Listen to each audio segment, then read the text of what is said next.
बिस्मिल्लाहिर्रहमानिर्रहीम। अस्सलाम वालेकुम स्टूडेंट्स, आज हम थ्योरम 11.3 स्टार्ट करते हैं। Equal chord of a circle case A और of congruent circle to congruent circle तो हम दो ही ज़्यादा लेते हैं तो केस बी आ जाएगा। आपको कह रहे हैं equal chords of a circle, आपने एक सर्कल लिया, उसके कॉर्ड्स क्या ले लिए, इक्वल ले लिए, मतलब ए बी कॉन्ग्रेंट किसके हो जाएगा, सी डी के। Subtend equal angle at the centre, हमने प्रूफ करना है कि वो जो उनके सेंट्रल एंगल्स हैं वो आपके पास सबटेंड मतलब ऑपोजिट एंगल, ये देखें ये आपके पास इसके ऑपोजिट ये, इसके ऑपोजिट ये, तो ये दोनों एंगल्स आपस में क्या कॉन्ग्रेंट है, ये हमने प्रूफ करना है। ठीक है, अब एंगल 1 और एंगल 2 आपने प्रूफ करना है। सबसे पहले हमने एक सर्कल ले लिया, उसका सेंटर ओ बोल दिया। ए बी कॉन्ग्रेंट किसके आ जाएगा, सी डी के, क्योंकि ए बी और सी डी आपके पास टू कॉर्ड्स हैं सर्कल के विच आर नॉट डायमीटर। आपको पता है डायमीटर नहीं होता, डायमीटर सेंटर से पास होता है और कॉर्ड्स होते हैं वो सेंटर से पास नहीं होते। सच डेट ए बी कॉन्ग्रेंट किसके, सी डी के, क्योंकि आपको बोला गया था equal chord of a circle, मतलब एक ही सर्कल के आपने टू कॉर्ड्स लेने हैं। ठीक है, और मेजरमेंट आप लगा सकते हैं A B congruent C D, ये आपके पास क्या गिवन है।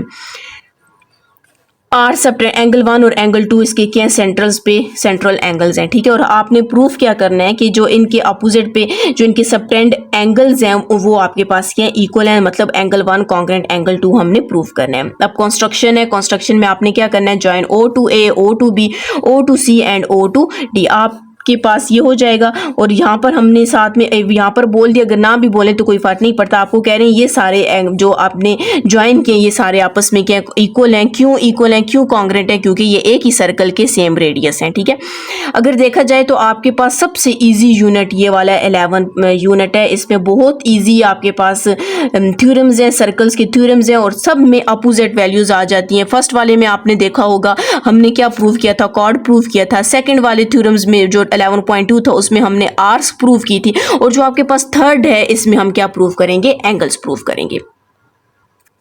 सबसे पहले तो यहाँ पर आपने देखना है आपके पास टू ट्रायंगल्स बन गए, एक ये ट्रायंगल है और एक ये ट्रायंगल है। हम लिख लेते हैं in triangle O A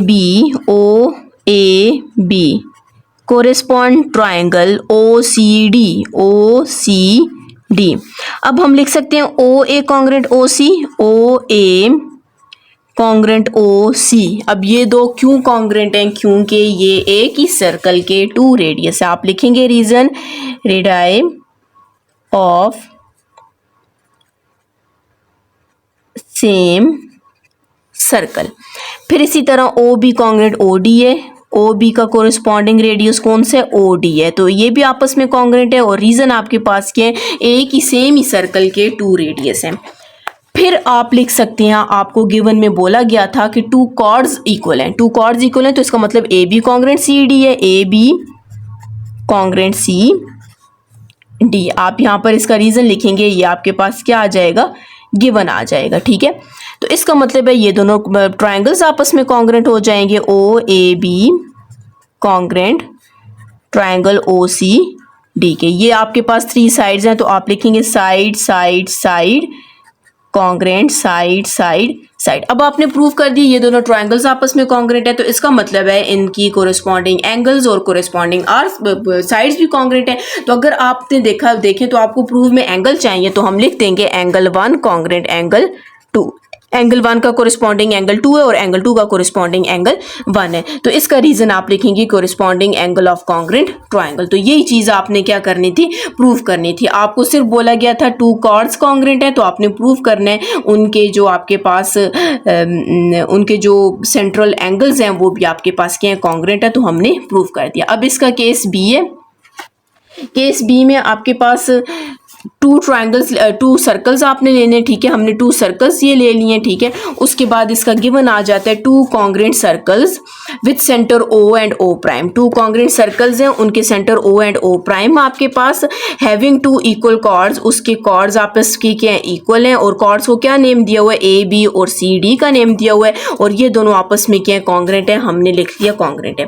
prove हमने क्या करना है, एंगल 1 और एंगल 2 आपके पास क्या है, कॉन्ग्रेंट है, ये हमने प्रूव करने। और और कंस्ट्रक्शन में हमने क्या लिखा है, ज्वाइन कर दिया ओ से ए तक, ओ से बी तक, ओ प्राइम से सी तक, ओ प्राइम से डी तक हमने प्रूव कर दिया। अब यहाँ पर आपके पास 2 ट्राइंगल्स बन गए, तो हम ये दोनों ट्राइंगल्स ले लेते हैं। In triangles O A B correspond triangles O prime C D. हमने 2 ट्राइंगल्स ले लिए। अब हम इन दोनों ट्राइंगल्स को प्रूव करेंगे ये कॉन्ग्रेंट है। सबसे पहले हम लिख लेते हैं ओ ए कॉन्ग्रेंट ओ प्राइम सी। क्यों कॉन्ग्रेंट है? क्योंकि क्वेश्चन में बोला गया था कि इसका जो सेकंड केस है उसमें कॉन्ग्रेंट सर्कल लेने हैं, तो ये दोनों सर्कल्स क्या हैं, कॉन्ग्रेंट है। अगर सर्कल कॉन्ग्रेंट्स हैं तो उनके रेडियस भी आपके पास क्या होंगे, कॉन्ग्रेंट होंगे। तो इसका आपके पास रीजन क्या आ जाएगा, रेडियाई ऑफ 2 कॉन्ग्रेंट सर्कल्स। फिर आपके पास ओ बी कॉन्ग्रेंट ओ प्राइम डी क्या आ जाएगा, और ये भी आपके पास एक ही 2 कॉन्ग्रेंट सर्कल्स के आपके पास रेडियस हैं, तो वो भी आपके पास कॉन्ग्रेंट होंगे। इसके बाद आपको गिवन में बोला गया था कि आपने जो 2 कॉर्ड्स लेने हैं वो आपस में क्या कॉन्ग्रेंट हैं, ठीक है। तो ये हमने क्या ले लिया, गिवन में आपके पास ये दोनों कॉन्ग्रेंट आ जाएंगे, ठीक है। इसका मतलब वो हमने 3 टर्म्स थी, आपने प्रूव कर दी, टोटल 6 होती हैं, हमने 3 प्रूव कर लें, तो आप कह सकते हो ये दोनों ट्राइंगल्स भी आपस में क्या आ जाएंगे, कॉन्ग्रेंट आ जाएंगे, ठीक है। हमने लिख दिया ये ट्राइंगल्स के आगे कॉन्ग्रेंट आगे, साइड साइड और साइड, ठीक है। ये तीनों साइड्स हैं, हमने लिखा side side side congruent side side side. अब हमने प्रूव कर दिया कि दोनों ट्राइंगल्स कॉन्ग्रेंट हैं, तो इसका मतलब ये हुआ कि इन दोनों ट्राइंगल्स के जो एंगल्स हैं, मतलब जो इनके कोरिस्पॉन्डिंग एंगल्स हैं और इनकी जो कोरिस्पॉन्डिंग साइड्स हैं वो भी आपस में कॉन्ग्रेंट हैं। तो अगर आप इसकी कोरिस्पॉन्डिंग एंगल्स देखें तो एंगल 1 किसके कॉन्ग्रेंट आ जाएगा, एंगल 2 के कॉन्ग्रेंट आ जाएगा, एंगल 1 कॉन्ग्रेंट एंगल 2 आ जाएगा। तो इसका रीजन आप क्या देंगे,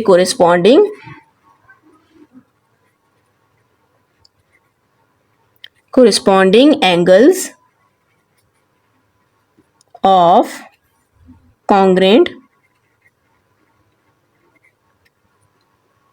triangles, ठीक है। तो हमने यही प्रूव करना था कि अगर आपके पास अच्छा ये आपको फिर मैं यहाँ से बता दूँ, मैंने थ्योरम 11.1 में और 2 में दोनों में बताया था कि अगर आपके पास ये स्टेटमेंट कुछ इस तरह की आए, अगर ये पूरी की पूरी स्टेटमेंट इसी तरह आ रही है तो आपने पेपर्स में फॉर एग्जांपल आ रही है तो आपने केस ए बी इसका करना है और केस बी भी आपने करना है। और अगर आपके पास ये थ्योरम इसकी स्टेटमेंट कुछ इस तरह आ जाए, equal chords of a circle subtend equal angles, तो फिर आपने केस 1 करना है जिसमें सिर्फ एक सर्कल ड्रॉ होगा। और अगर आपके पास ये थ्योरम कुछ इस तरह का आ जाए, equal chords of congruent circle, मतलब ऑफ आ सर्कल बीच में ना लिखा जाए, आपको बोले equal chords of congruent circle subtend equal angle, तो उस सूरत में आपने इसका केस बी करना है। केस बी हम क्यों करेंगे, क्योंकि क्वेश्चन में आपको बोला गया कॉन्ग्रेंट सर्कल है, तो फिर हमने 2 सर्कल ड्रॉ करके इसको करना है। जी स्टूडेंट्स, अगर आपने मेरा चैनल सब्सक्राइब नहीं किया काइंडली सब्सक्राइब कर दें और साथ ही बेल आइकन पर क्लिक कर दें ताकि हर आने वाली न्यू वीडियो आप तक पहुंच सके। इसके अलावा यूनिट 1, 2, 3, 4, 5, 6 एंड 7 यहाँ तक आपको प्लेलिस्ट से मिल जाएंगे। ये 7 आपकी यूनिट है, फिर उसके बाद 8, 9, 10, ठीक है, ये 3 यूनिट भी आपको प्लेलिस्ट से मिल जाएंगे। यहाँ पर मैंने थ्योरम्स अपलोड किए हुए हैं, ठीक है, और इसका भी अभी हमने 3 किया है, 1 और 2 भी आपको प्लेलिस्ट से मिल जाएगा। और जो आपकी प्रैक्टिकल ज्योमेट्री है वो भी आपको प्लेलिस्ट से मिल जाएगी। अभी हम लोगों ने 11.3 किया है, इंशाल्लाह कल हम 11.4 स्टार्ट करेंगे और 11.4 के बाद आप लोगों का नेक्स्ट यूनिट स्टार्ट हो जाएगा और नेक्स्ट आपका लास्ट यूनिट है थ्योरम का 12.1। बस उसमें आपके पास 4-5 थ्योरम्स हैं, इंशाल्लाह फिर हम वो वाले स्टार्ट कर देंगे।